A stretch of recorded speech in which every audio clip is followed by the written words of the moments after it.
Welcome to the Making Up the Numbers podcast. The Making Up the Numbers podcast is sponsored by Hope Technology, Revolution Bike Park, Schwal, and the world's finest independent mountain bike magazine, Singletrack.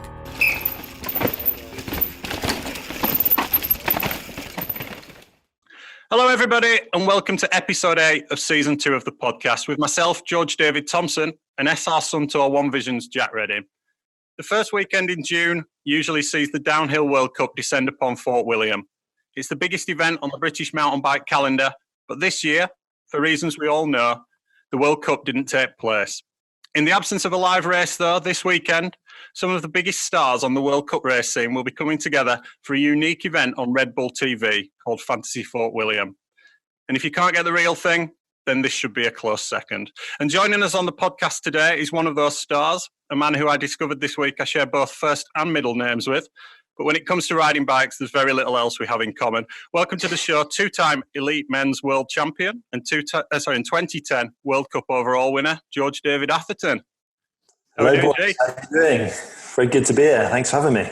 Good skills. First question, as I think we've asked everyone else over the last 12 weeks, how have you been getting on with the lockdown? I've been doing okay, to be honest. I mean, it's a strange one, and it's a tricky time. I'm sure everyone's in the same boat here, just muddling through it. But it's not been too bad for me. I think where I live helps a lot. I'm in the countryside, and we've got a gym here at HQ, and we've got the workshop. So there's things I can be cracking on with. Having Dovey Bike Park as well has been massive because. Yeah. It's obviously we can't open; it's all closed up. But on the plus side to that, there's all these trails and tracks that my brother's been building that we can kind of get up there and do some laps on, jump on a trail bike, and we've got somewhere to ride. Cool. Well, yeah, you'll be managing to keep a little bit fresh at least. Yeah, trying. But it's no substitute for being out there racing, and that's the killer. And I think everyone's struggling with that. Everyone's. Yeah. Like you say, Fort William should have been this weekend. That's the biggest race in the calendar for me, and chomping at the bit. So this program with Red Bull, it starts in 2010, and it's going to be pitting the winning runs since then against each other to see who's is kind of the greatest of all time. Coming into 2010, you'd already been world champion, winning the 2008 title, and you'd had a couple of World Cup wins as well. But 2010 was a bit different. You were top 3 at every round of the World Cup, winning in Fort William, Champery and Wyndham and taking the overall. I know it's a while back now, but can you remember if you kind of changed something coming into that season, or if there was something specific that helped you to kind of discover that level of consistency? It wasn't so much, changing one thing. It was more looking at the season, beforehand, saying, right, how, what do I need to improve? What can I make better? And, the consistency was the thing that stood out to me. I've always been quite a consistent rider and not too kind of loose. But I knew that if I could perform how I knew I could perform again and again and again, then that would really make a massive difference. And so we broke that down. What will make you more consistent? And looked at all the small things. The fitness, the strength, the technical side of it, and I really just did everything I could on each one of those levels. And, I think when you get into a season and you start off well and you feel like you're on a bit of a heater, it's like a little boost, it's like a little spur, and you chase and you go harder and you go harder. And the further you get through that season and the better it's going, the more you're willing to give and the more you're willing to push. Yeah.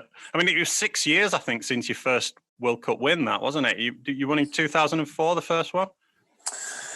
I think so, yeah. 2004, Schladming, I'd say, yeah. So that was it's quite a distance, isn't it, from 6 years as a racer? Yeah, it is. And then it all clicks. I went back and watched the highlights of 2010 Fort William this week, and it's a freecaster job, so that you can't see that much. But the track doesn't look that different to how it looks today. The motorway jumps were a bit smaller, and you'd have gone left after the Deer Gate. But your winning time of 4:35.7 was only beaten quite recently by Minar in 2016, and then here on a couple of times since then. Was there anything that made it particularly fast in 2010, or was it just a particularly direct route through the woods? Yeah, it's a tricky one. Fort William doesn't change a huge amount, and that's why this thing that Red Bull are doing, looking back over these last 10 years, is so cool, because it does work. Any other track it would be difficult, but Fort William, it works, and you can compare year upon year because the track is consistent. You've got this rough, aggressive rock line down Fort William, and the woods do change, and the woods are altered slightly, but 90% of the track is fairly consistent. And I think that year you'd have to look at all the little details and see why that was a fast year. I'd like to say it was just me, but the thing with Fort William is the small kind of changes, like the weather. Was it slightly wet? Was there lack of wind? All these things make quite a big difference there, and all the finer kind of details make a faster or slower year. And what's it like to win Fort William? It's awesome. I don't think there's a feeling like it. I'd say winning Fort William World Cup was equal to winning World Champs for me. You're racing in front of a home crowd. It's a massive build up to it. Not just the days before, but the weeks before. The closer you creep towards this event, the tension's just building and building and building. And even at the event, people are there, your friends are there, your family are there. Everyone's there to kind of see a Brit win, and that feeling of crossing the line into the hot seat, seeing rider after rider not beat your time, and then suddenly bang, you've won, and the place just erupts. It's an incredible feeling. Your hair's standing on end at that point. It's awesome. Yeah, it was a big one for me. Looking back now, is that your favourite memory from 2010? It would be, yeah, definitely. Yeah, it would be. Yeah, because that was the first time I'd won Fort William. I couldn't have anticipated how good it was. I couldn't have anticipated what a special and incredible feeling that would be. And I think, not knowing that maybe helped me, because it took the pressure off. It was like, yeah, it would be cool to win. That would be amazing. But I don't think I realised how good it would be until it happened. It's nice that that's the case, because sometimes with things like that, as you say, British crowd, you do expect it to be a big thing when it does happen. And if then it does happen and it even supersedes what you're expecting, then make it even more special. And it really did. It was even instantly in the moment, as soon as that clock ticks over on the last rider and bang, you've won. The eruption of the crowd in that stadium, people are cheering your name, walking through the throngs of people to get to the podium. It's, I remember thinking like, that's as good as it gets. That was like you're peaking at that point. Yeah, definitely. So 2011, you had another great season, podium at 4 rounds, including Fort William, and finished 5th in the overall. That was your final year on the Animal Commensal team. I think we saw somewhere quite recently that, looking back, you thought the Commensal was the best bike you'd ridden until you created your own bike brand. Is that correct? And if so, what was it about the Commensal that you liked so much back then? I'd say it was, yeah. It's an incredible bike, and there's no secret to that. And the reason why is because the guys at Commensal, Max and the engineers, were so good to work with. It's a similar situation to where I find myself now, where you're with a group of guys, a group of engineers who are saying, right, how can we make this bike the fastest bike? How can we make this bike the best bike? And that's what Max did. He was saying, right, how can we win World Cups? How can we create a bike that is as fast as possible? And as a racer, that's where you want to be. That's what you want to hear someone say to you. You don't want to hear, these are the restrictions. This is what we've got to work within. Blah blah blah. You want to hear someone say, right, how fast can we get this bike to go? And that's what Max did. And he created what we wanted. And, he listened to us and we made a bloody good bike. Yeah, nice. And I can relate to that now from what they're like. Because when we were racing Loser in Portugal last spring, Arthur, who's the head engineer there, came over to me in the pits. He's got his entire team there with Omri and Remy, and came over and asked me how I liked the bike and if I had any suggestions. And I'm thinking, you really want my opinion when you've got your whole big team there? But he was just genuinely interested. Had I picked up on anything? And yeah, so you're lucky that with your own company, you've got those kind of guys with you as well. Well, we modelled it. We said, I've talked about that many times since then, and we said, look, guys, this is what works. This is how we need to do it. This is how you create good bikes. You can't go to Asia and say, right, what have you got here? Stick a label on this. Hopefully that change that a little bit. You need to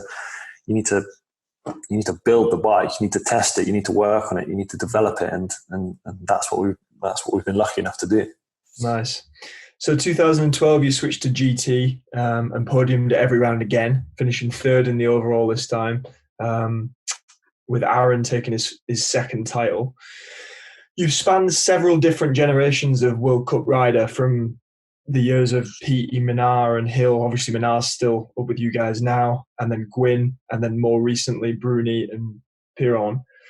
Who would you say has been your most personal, fierce competitor over the years? I think I know the answer, but we'll see what you say. That's a tricky one, because it does change. You have these little battles. You have these kind of years where your form is a peaking, at the same time someone else is, and you have these kind of, you find yourself within these little battles and these little rivalries, not for any kind of reason or not through any kind of personal thing, but just because you suddenly see this guy close to you at this race, he's in front of you at the next race, he's behind you at the next race, and suddenly you're thinking, I want to try and beat him this weekend. I want to try and beat him this weekend, and it just develops. It just builds, and it just comes about naturally. And by personal, I don't mean personal rivalry. I mean, at the time when you're at the top and someone else was there rivaling with you.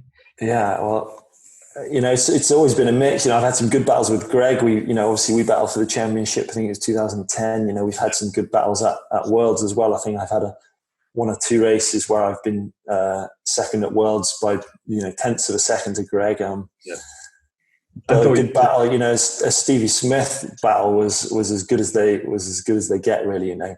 I remember that year I was kind of battling with him for the championship. It went literally down to the wire, down to the last round. We were down to the final, and that's what you want from a race. And as a competitor, that's what you want, because it brings out the best in you. I think that spurred us both on. It made us both push further than we thought we could, and that was quite an exciting year for sure. Definitely. My first World Cup year, I didn't do all the races because I was still at uni, but my first year was 2010. And that battle between you and Greg throughout the year was just so mint to just be further down in the sport, but there watching it all unfold. And I can only imagine what it'd be like to, as you say, be dropping in, going, right, this is it.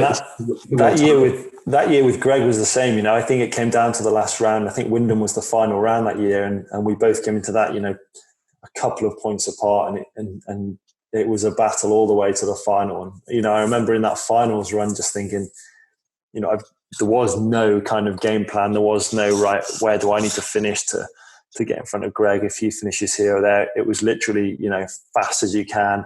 Go at it, all or nothing, and whoever wins takes the championship. And we both knew that, and that was quite a, it was kind of refreshing going into that round with that being the case. It was simple, it was clean, it was all or nothing, really. You're racing. That thing you said about racing, though, G, that encapsulates it all. That being at the top and seeing, different faces ahead of you or behind you, even down at kind of out my level.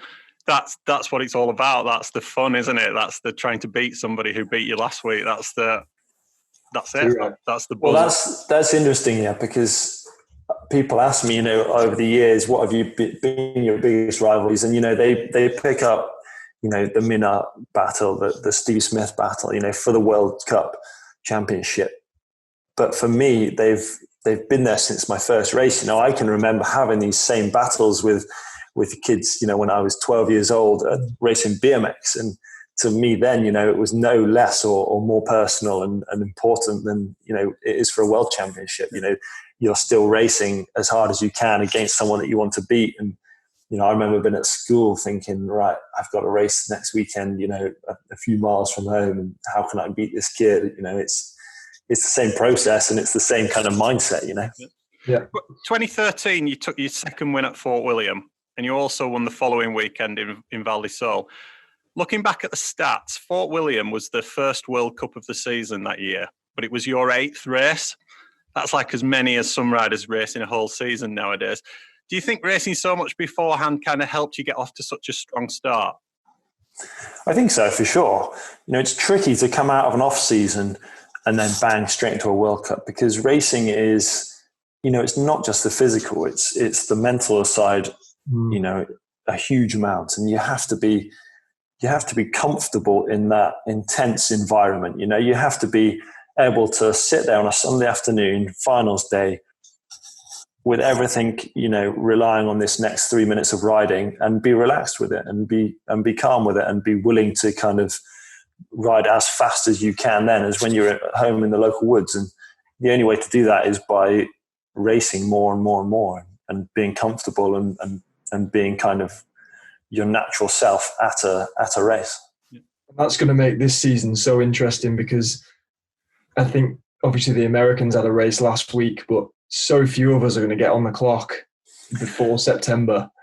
And it is going to be very interesting. Who can just flick their brain back to 12 months before and go, right, this is what we do. It's going to be like joining into a race season, halfway through, because all the little kind of warm up pre kind of season, the kind of slow burner builds that you normally have won't be there. And you're going to go from 0 to, World Cup final speed, and you're going to have to be there, or you're not going to be anywhere near it. That's the boss, yeah. You talked a few minutes ago about the battle with Stevie Smith in 2013. You podiumed at every round except Half-Yell, but you still ended up losing out in the overall. I think you came 4th in the final round and he won, didn't he? He was in Leogang. Yeah, that's it. How much of a blow psychologically was that? It wasn't a blow, It was a battle that had been raging all year, and you don't discount that year because I didn't win the championship. I didn't finish that year after so many good results and after so many podiums and after pushing so hard, thinking, I failed. That's not the case. I know we're all there to win, and I know we're all there to, win a championship. But it was still for me to kind of walk away after that year. I was still pleased with what had happened. I was still stoked on how it had gone down, and it was a good feeling to have been there and gone to town with it. I would have loved to have won. It would have been massive for me. But I think those kind of moments where you so close to something and then you miss out on it only kind of push you on and spur you on, really. Yeah, were you more motivated going into the off season and training after that? Yeah, definitely. Next year I was wanting it again. I was a battle like that kind of makes you realize how much you enjoy it, and that's what you live for. Those kind of moments of such intensity. That's what life's about, I think. Too right. So as you just said, you came out swinging in 2014. You won the second round in Cairns, and then went on to win your second World Champs in Norway. Winning World Champs for the second time, was that even sweeter than the first, or can you remember the difference in feeling between winning at Val di Sole and winning in Norway? Yeah, I think it's again going back to when you win something for the first time. You don't necessarily know what to expect. A lot of my wins, especially that first one in 2004, I won. It surprised me as much as anyone else. I think suddenly, you realize what it's about once it's happened, if you like. And it's the same with anything, a championship, a world champs. Until you've experienced it, it's tricky to kind of tell just how incredible a feeling that is. And, after I won it the first time, I was like, wow, I kind of like that, that's a pretty good feeling. I'll go for that again, I think. Yeah. This is quite a difficult question to ask you, but I'm going to ask it, and we'll see where we go. Both of you world champs wins. People still talk about other riders crashing a lot. You had Sam Hill on the last corner in 2008 and Josh on the bridge in 2014. I know there's nothing at all you can do about it, but does it bother you at all that that's the case? No, it doesn't, no. And, I understand why they're kind of both talked about a lot, and, they both quite well documented crash. And, I think it adds to the element of kind of what if, when you can see it so obviously close to a finish line, because it builds that story. But I don't remember being at a race where I've won where, there hasn't been people on a heater and crashing. And it happens every weekend, to be honest. It's literally, it's what downhill racing is all about. You've got a handful of guys going hard at it down a mountain. Some make it, some don't. I think I learned quite early on, you have to take the good luck when it comes your way, because, for every win I've had where someone else has crashed, I've probably had 10 results where it's been me crashing, I could list you all the world champs I've missed out on by tenths of a second, half a second, because of, a slip, a pedal slip, a dab of foot. And, that's what racing's about. And, I learned that pretty early on. It's because that those crashes were so big and so close to the finish that they get that stigma attached to them. But the fact of the matter is, that's part of racing, and you've got to get it from point A to point B. Yeah. There's no point crashing 50 yards from the finish. Yeah, exactly. Yeah. But, it's been the other way around so many times for me. I've been the one lying on the floor looking at my split times thinking, if I'd just done a bit less. If only I'd got a bit further, if only I'd calmed that down a little bit. And, I could spend hours talking to you about the times where I've lay on the floor thinking my split times would have won that. But, no one wants to hear that, do they? No one cares about that. Let's move on then to 2016, because you won seeding at Fort William for the World Cup by nearly 3 seconds. And it looked like the hat-trick of wins might be on, but you had that horrible crash on the top section.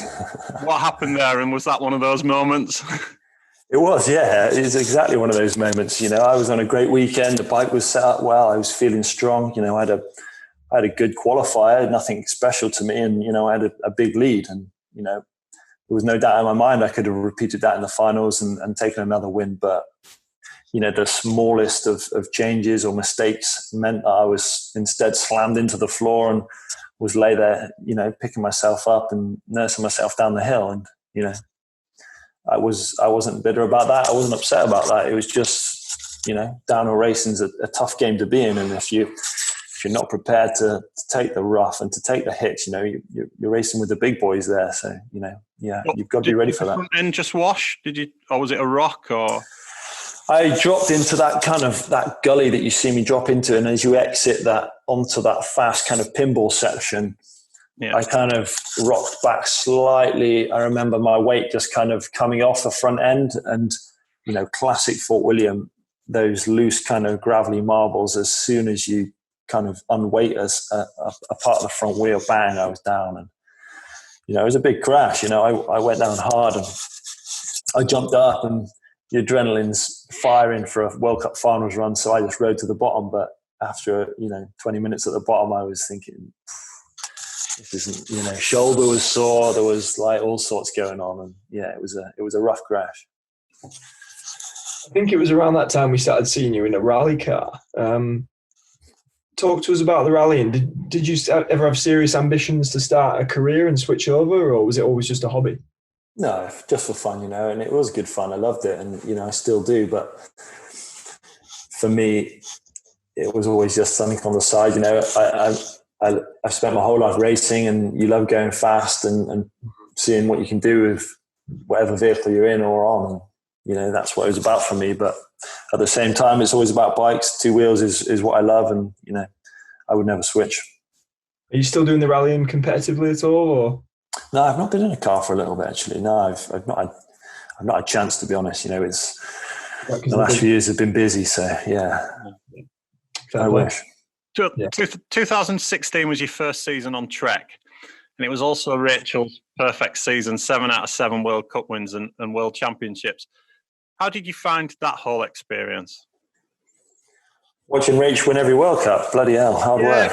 Was it hard with her kind of attracting a lot of the media attention? The focus was all on her. and that brings a huge amount of pressure, and that spread across the whole team. Were you trying to help her at all? Did you sacrifice yourself trying to help her with lines or anything like that at any point? I don't think I sacrificed anything. I didn't need to. Rach is an incredibly strong athlete and, a strong character. And, I do everything I can to help her, but, she's going to win races with me there or not.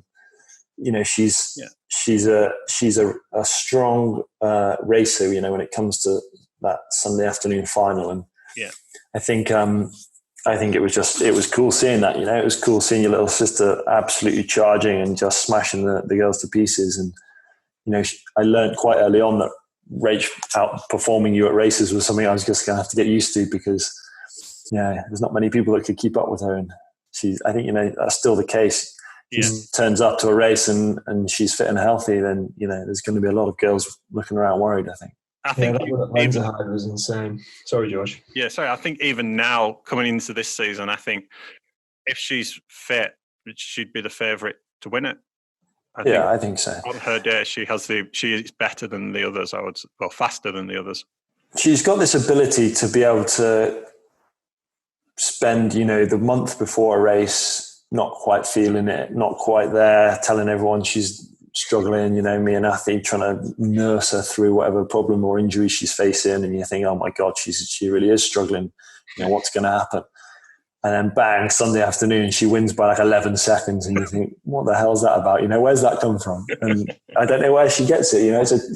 It's an incredible skill to have, and I think a lot of people are jealous of that and would love to be able to do the same thing. So 2017, Fort William BDS, you seeded first. Everyone was sat at the bottom waiting for you to come down and turn it all green. But the run was over before it started, really. I think, did you crash on the first hip after the corner? I did, mate, yes. Out the first turn, right-hander, 20 metres and the little hip, and bang, I was down. And what happened there? Were you on a 29er, though? Did you get caught up in it? Or? Yeah, first weekend on the 29er. We'd gone up a few days early, done some runs on it. I felt fast. The plan was easy weekend, nurse it through. You're on a new bike, don't go hard. Get to qualifying, and I won. I was a second and a bit up on Danny, so I was thinking, the pace is good. I'm obviously comfortable. I'm going to charge the race run and see what we can do. And that little bit extra that you're pushing in a race run just meant, as I hit that kicker that they'd built up that year, I just caught my ass on the wheel going in, and it was enough to kind of compress, kick me over, and I went down hard. Fort William is, baked concrete on the track. There's no easy place to crash on it, and I hit the floor, knocked myself out, broke some vertebrae, dislocated my hip, and I was out for the count. I was on the floor thinking, this is bad news. And it screwed you for quite a while, that, didn't it? Yeah, for sure. It was a rough crash. I was lay on the floor for a long time, and I was there thinking, oh, you've done it now. This is a bad one. And I couldn't tell if my femur was broken or my hip was dislocated, because it was such a bad angle and it was such a horrible feeling. And I'm used to crashing. I'm used to hitting the floor, and I've had my fair share of big hits, and that one felt like a bad one. It felt like it was a messy one. And I remember kneeling up and thinking, if I pulled down on my leg, I might be able to pull my hip back in, because with the shoulder that sometimes works. And I knelt up and pulled down on my leg, and I nearly passed out. Well, looking back through your results at Fort William, you've been incredibly consistent, not just at the World Cups, but nationals as well.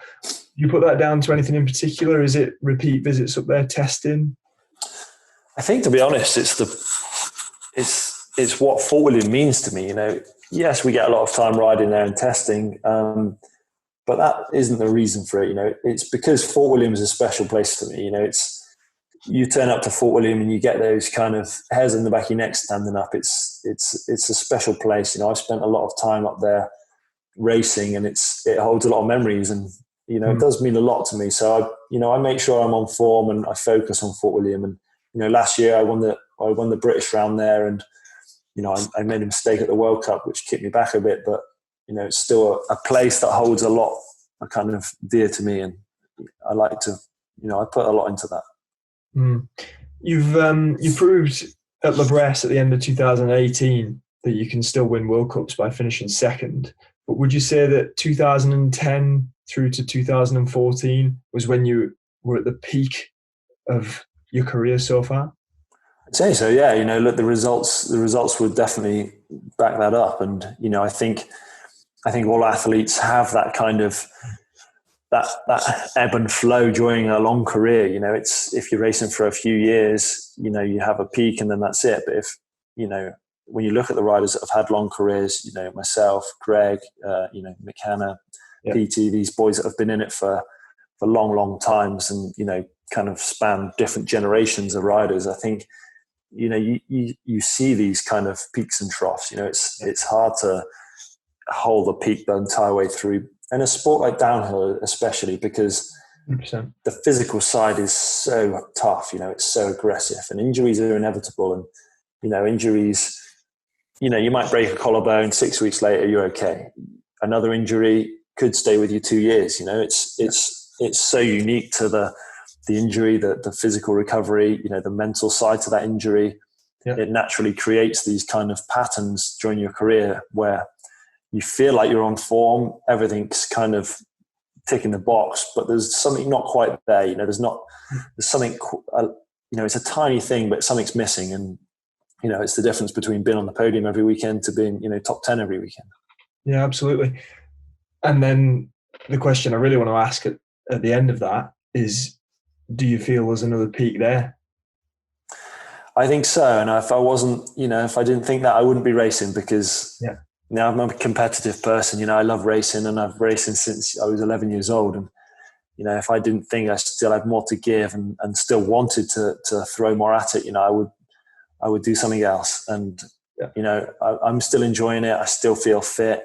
We're still developing bikes every weekend. And, it's all those little details that make you a good racer and make you kind of hungry for it that kind of decide your result on that weekend race. Yeah, and I think having that attitude you've just described of appreciating the fact that there is going to be a natural ebb and flow of a long career where you're going to have lower points, you're going to have higher points, and not being impatient with it is going to then mean you're there to lift it when everything's right. Whereas you see a lot of kids dropping out and retiring when they're 23, 24, and you just think they've just kind of tried to force it and been too impatient. So I think so. But it's a tricky one, it's tough when it's not going right. It's tough when you're throwing everything at it and you're not winning. But, at the same time, it's a pretty sick sport. I love it still. I love getting out there and pushing myself against the fastest boys in the world, racing down a mountain. So, as long as I'm still enjoying that, I'll keep racing. Up and down. So we think you were kind of one off, if not the first to discover the benefits of getting really strong and training like a professional athlete, when a lot of downhillers back then were not particularly training that hard and on the beers. How much of a differentiator do you feel it was back kind of 10 years ago?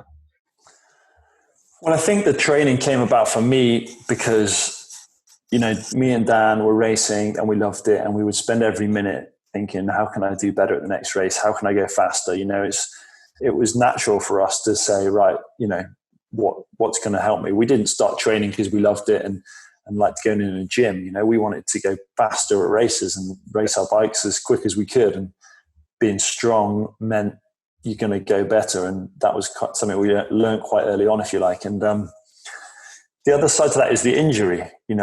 My career's been marked with some big crashes. I've always been someone that was slamming into the floor, and I didn't want those injuries to kind of stop the show, if you like. Yep. So I learned quite soon that the stronger I was, the fitter I was, the faster I recovered and the less injury I got. And, if me getting a few extra sessions in the gym during the week meant I could slam myself into the floor of the weekend and still be there racing Sunday afternoon, then, that was fine with me. Yeah, absolutely. So I'm 31 now, just before I ask this question, and I still feel like every year I'm getting fitter and stronger with my training and getting more improvements each cycle.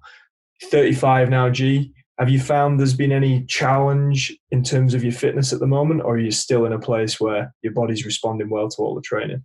No, I think it's good. I'm feeling strong, and it's interesting to see that I'm still finding new ways to train, and I think keeping things kind of different and fresh is key to that. You can easily get sucked into just this repetitive pattern that I did it last year and the year before, so it's going to work this year.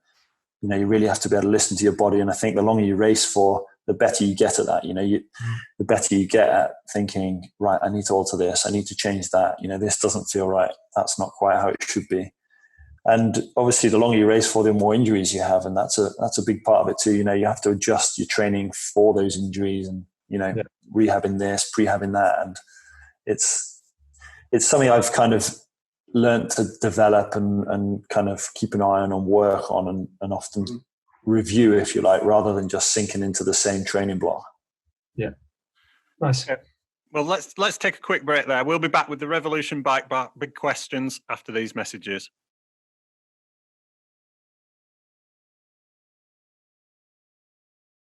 On to the Revolution Bike Park big questions then. Question number 1. What's your favourite track on the World Cup circuit? Favourite track? Val d'Isole, let's say. Yeah, she's a beauty. Yeah. What is it about Val d'Isole? What, just the steeps? I love the natural side to it. I love the natural, rooty, rugged feel to it. You do that first practice run, and then by the end of the day, it's almost a different track. There's holes coming through, there's roots coming through, rocks that you didn't see are suddenly right there. And, a place keeps you on your toes for sure. Question 2, which section of track on a World Cup circuit do you find the most difficult to race? Probably Andorra, the final section of Andorra. You're burnt, your arms are gone, your breathing's racing, your legs are blown up. It's an aggressive track, and it only gets steeper the further you get down it. So the more and more tired you get, the steeper this track gets, and it's a tough one to still be attacking at the end for sure. And question number 3, we've talked about a few of the crashes, but there's been a lot more that we haven't. There's the one, I remember when you hit your knackers on the steering Mont Saint Anne, and the rampage, there's the long jump in the snow. Which has been the worst? Oh, there's a lot to choose from. Probably the Fort William one. That's probably the worst one. Completely undocumented. There's no video of that, and it's a rare occasion where I'm actually quite glad about that. I'm glad there's no footage of that because you did. Well, My dad did. Oh, right. Poor guy. Yeah, unpleasant. Okay, on to 2020 then. What are your thoughts on the revised calendar? God, fingers crossed. That's all I'm going to say. It's a tough one. Nobody knows. It changes week to week. We've already seen races cancelled. I think if it can happen as it looks at the moment, we'll get a good season going. But it's late in the year to be racing. It's going to mix things up, and it'll be interesting. It'll be a different kind of feel, and that might be cool in a way. Yeah, Val d'Isole's obviously already kind of been cancelled. If the others go ahead, it'll be 7 races in 8 weeks. Does a packed calendar like that excite you? Yeah, it'll be awesome. We're going to throw Hardline in the mix as well, and suddenly you've got a busy couple of months. But I'm not worried about that. I love it. I enjoy the racing. I enjoy the traveling. I'm looking forward to getting stuck into that for sure. Do you think you'll have any kind of different approach with it being such a short season? I think so. Suddenly you've got this risk of picking up any small injuries that's going to set you back. It's going to be tiring.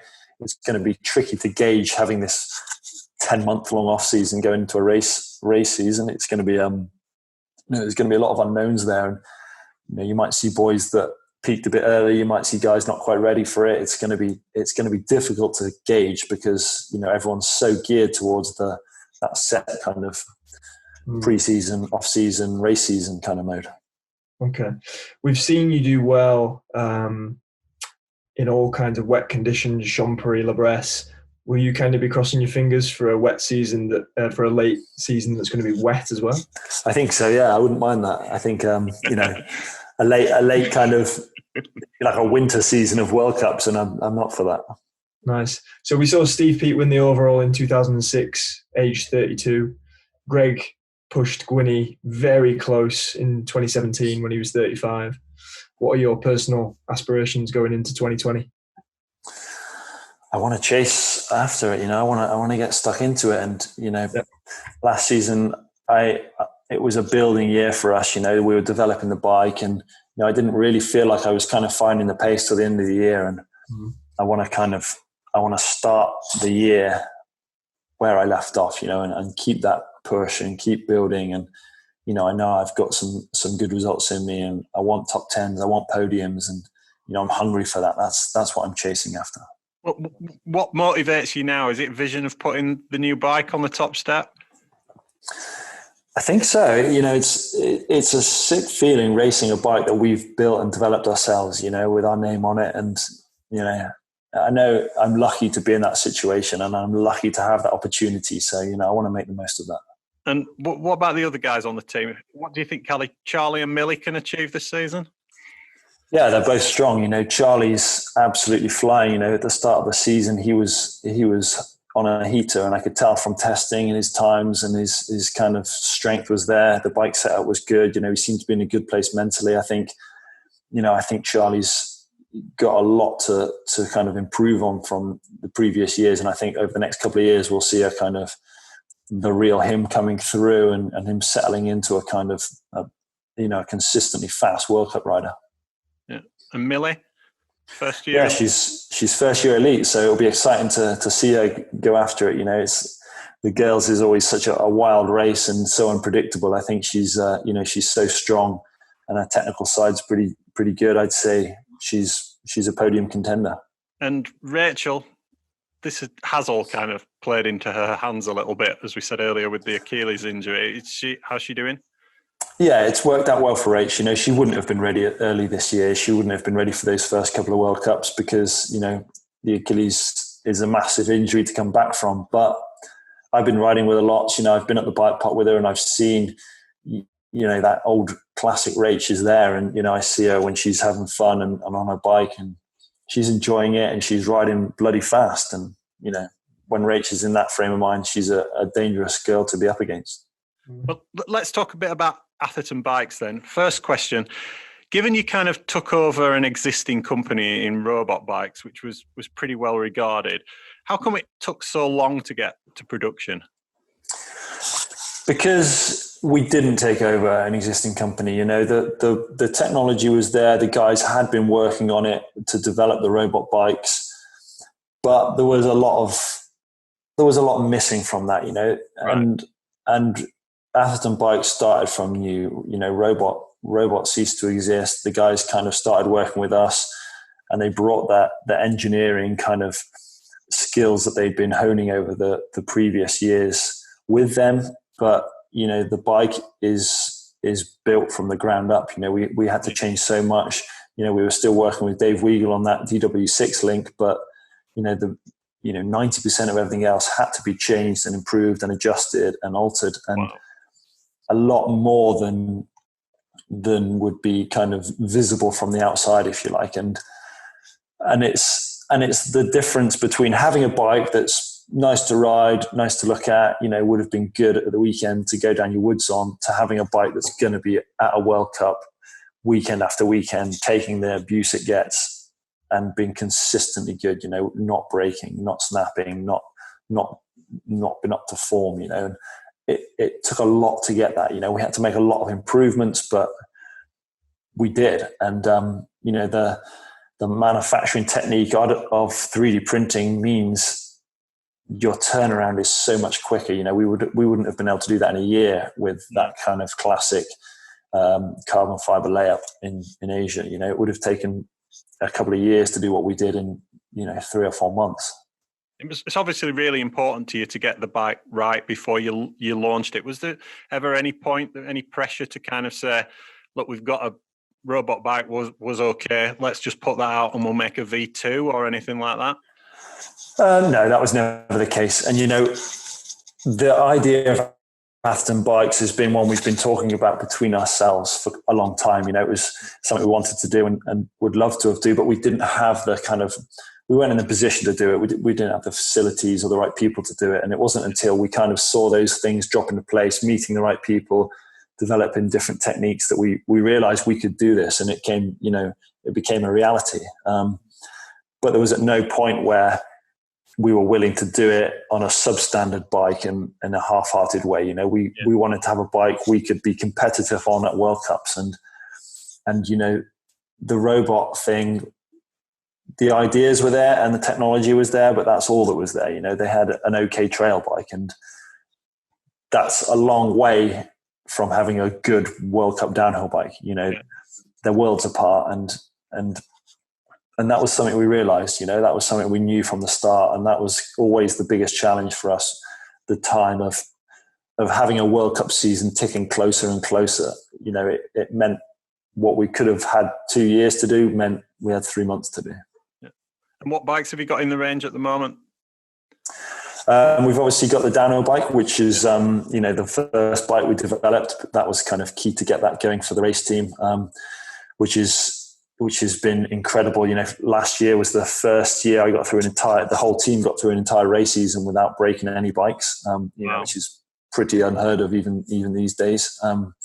We've got the 150 29er, which is the trail bike people are seeing out and about now, which is the first kind of trail bike we started selling. And then the bikes we're developing now is the 130 and 29 and a longer travel 170, 27 and a half kind of downhill park kind of trail bike, which I'm pretty excited about. Yeah, that sounds cool. So what sort of changes have you made to the Atherton DH frame since you had your first prototype? It was an aggressive kind of change to make it a bike that was nice to ride at the bike park to a good competitive bike at a World Cup. We had to stiffen things up. There was kind of braces on the rear end that we had to add. There was kind of things that needed beefing up and making chunkier. And each time you make a change like that, it has to be designed. It has to be built. It has to be tested. It has to be, there's a lot to go into a small change, and you can't rush it. And that's the difficult thing. You can't just say, right, make 5 changes and that should be it. You have to do it individual. You have to do it one at a time, test it, make sure you've kind of figured out the very limit to that, process that, go back to the engineers and say, is this good? Can this work? Could we do that? And it's an enormous process. So it was generally making it stronger, making it stiffer, adjusting the geometry to how we felt was as good as it could be. Do you know what number prototype you're on now from when you started? No, I couldn't tell you, but I think we passed the double digit mark, so it's probably 10 or 11, which is awesome, because it's such a fast turnaround. Previously it'd be 6 months to get a new bike with a longer front end or a slagger head angle. Now it's I think Rach did a World Cup last year, decided she needed some changes, and they managed to build her a new bike, designed completely kind of adjusted, ready for the following weekend. Yeah, I think Charlie said something similar to us. So that's awesome to have that facility. You yourself, you changed to a mullet setup halfway through last year, didn't you? And it certainly looked like you were more comfortable straight away, and the results reflected that. What kind of things did you notice when you flipped the smaller back wheel in there? The thing I was struggling with on the 29er was on the steeper, rougher, faster tracks. The rear wheel was almost working like a kind of like anti-lag on a turbo, if you like. On the steeper, fast tracks, the larger rear wheel was kind of driving you on some of the steep chutes, and I struggled to control that speed to kind of be ready for the adjusted direction after a chute or a steep section. And with the mullet in there, I felt like I could just control the bike. It was a bit more nimble. It's quite a specific thing to World Cup racing. I don't think that translates to guys riding at the bike park at the weekend or in their local woods. And you have to keep that in mind. What what's good in testing isn't always good for the kind of aggressive World Cup tracks. Yeah, absolutely. Continental are the headline sponsor for the team this season. Are you currently developing a new tyre with them? Yeah, we are. Yeah. Which is cool. Conti came on board. We've been with the Continental for a little bit, and developing the range of tires, and we're midway through developing the new downhill tire, and it's cool to see them so up for it and so kind of keen to develop a new tire. And we've done a huge amount of testing with our engineers. Testing all different ranges of tires, what compounds work, what tread patterns work, what. You don't realize how much goes into making a tire, and it's a massive amount of work, but it's cool to see. And, I think they're close to having something bloody good. Good stuff. Look forward to trying one. Let's talk a little bit about the bike park. It's nearly a year since you opened. How's it going? Derby Bike Park, yeah, it's pretty cool. What a place. It's basically everything that's in my brother's head. Yeah. Out on a mountain, it's a bit of a mad spot. We were lucky enough to be able to buy that place. It's an enormous area. I think it's about 650 acres on this mountain, and Athy's just up there 24/7 building, creating, and we opened with some harder tracks. They were quite tough tracks, and that was the plan, because we didn't have the facilities for huge numbers of people. So we thought we wanted to start on the higher end and then work our way backwards. Since then he's developed a long jump line, which was the kind of next track to go in. And then during this period we've been closed, he's actually put in a brand new red run and then a brand new downhill track, which are both real fun, mellow, kind of big berms, big swoopy hips. You can ride it on a trail bike. You can ride it if you've been up to a bike park a couple of times in your life. It's something that everyone can ride now, and when we get to open again, I think they'll be really popular. Yeah. Any ideas when the reopen will be allowed? No, soon. I think it's going to be a case of opening limited numbers, figuring out some kind of. I think we're going to alter the uplift plan so we can kind of figure out some better spacing in the uplift. Obviously, people crammed in the back of Land Rovers isn't going to work. So I think it's something we'll have to address. But I think we're creeping closer, and we're talking to all the other bike parks in Wales, and we're kind of working out a game plan so we can all be on the same page. Cool. Is Hardline still on the agenda for this year, or has that been paused? No, it's on. It's a tricky one, because obviously with the adjusted World Cup schedule, it's a busy season now to squeeze everything into. But at the moment, we're working towards it, and the Red Bull guys are still keen for it. And all the riders we've spoke to so far are up for it. So we're going to go ahead with it. Haven't set a date yet? We're still finalising it.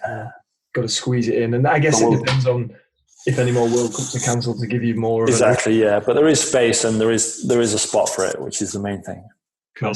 No thoughts about having it before any of the World Cups? I mean, we thought about it, but it's so risky to bring it that early. It's not something we want to be pushing into the grey area of kind of half open, half not period. And a lot of work goes into that, a lot of effort goes into that event, and we don't want to throw it into August and then find we have to cancel it. Yeah. We haven't really talked about Rampage. You've had a couple of second place finishes, I think, there. And you were planning on competing again in 2019? Yeah. Is that on pause given the revised World Cup dates this year? Any ambitions there? I'd love to go back. I think last year I was absolutely stoked that I had that chance. Nailing my shoulder put pause to that. Something was out of my control, just a stupid crash and popped my shoulder, and I was gutted. But I think this year, I don't know, it obviously depends on schedule and all that stuff's so up in the air, but personally, I'd be back there like a shot. And final question, how long do you think you can keep racing at a World Cup level for? You're 35 now. Is Greg kind of carrying a torch? I think he's 2-3 years older than you. Is he carrying a torch? He's 38 now. Yeah, Greg's 3 years on me. So I think he is. But I think Greg's a good example of, as long as you're physically fit and strong and you're hungry for it and you're enjoying it, why would you stop? I can't think why I would want to stop, because I'm loving the racing and I'm loving the riding and training and developing new bikes and everything that goes with that. I do have a good lifestyle at the moment, and I know that I'm lucky, and I don't want to stop that for sure. I've got years left in me for racing, and I'm pretty stoked about that. It's a long retirement, isn't it? So yeah, I'm in no rush to stop the racing for sure. But like Jack said earlier, I think Petey's the only person only man over 30 ever to win the elite overall. I think we might see that change soon, because obviously Aaron's over 30 now. There's yourself, there's Greg. There's a few boys chasing it now, I'd say. Yeah. So this weekend then, it's Fantasy Fort William. Red Bull, as I said earlier, will be pitting the winning runs from the past 10 years against each other and offering bonuses based on the course, the weather, and bike tech at the time. The best runs will then be played out back-to-back to determine the overall winner. What do you reckon? As we discussed, is your 2010 run going to take some beating? It's a tough one, and I know the guys have worked out some pretty tech algorithm to kind of take into account all these changes, and I'm quite excited to see this. Yeah. It feels like we're back into a race season, and there's kind of some unknown racing going on again, which is pretty cool. I think I need a good few seconds taken off that time for how baggy my clothing was back then. I watched it the other day, and at least 5 seconds there. Yeah, true. So yeah, hopefully they've taken that into account. Rob Warner's presenting it, right? And there's you, Rachel, Greg Minar, and a host of others who'll be trying to kind of determine the overall winner. Is that right? Yeah, it's going to be. I think it's going to be a funny event. Yeah, it's going to be like we're back to some good old fashioned racing. So yeah, make sure everyone's tuned in for that. Cool. Well, we're certainly looking forward to watching it. Best of luck with that, and best of luck for the season. And thanks ever so much for making the time to come on the podcast. I know no worries, boys. No worries. Thanks for having me. Our pleasure. I'm sure everybody follows you already, but is Instagram still the best place? Yeah, Instagram, that's where the action happens. Check it out. Cool. At G_Atherton, in it. G_Atherton, that's the one. And at Atherton Racing for the team. Jack, you've been a busy boy the last few weeks? Yeah, just keeping busy, like G says, with the training and the gym work and the riding. Sending videos out on the YouTube. So just put Jack Redding in YouTube, and there's loads of stuff going out on there every week. So. And you jumped on the downhill bike yesterday for the first time? Yeah, I got sick of waiting, mate. It was really good, actually. It's a horrendous push-up, but did 3 laps, and it was really refreshing to just get It's a good feeling, those first runs back on it, isn't it? Oh, yeah. First run, it felt so alien, this big... And then by third run, it was just mint. So. It doesn't take long, does it? You've inspired me, Jack. I'm going to push up the one round the back of our house this weekend. I'm going to get the downhill. Gaz will be furious. I know. Well, we're at Making Up the Numbers Racing on Instagram, and we've just launched a Facebook page this week as well, which is facebook.com/makingupthenumbers. Thanks very much once again to our sponsors for the podcast, Hope Technology, Revolution Bike Park, Schwalbe, and SingleTrackWorld.com. We'll be back with another episode very soon. Thanks very much for listening.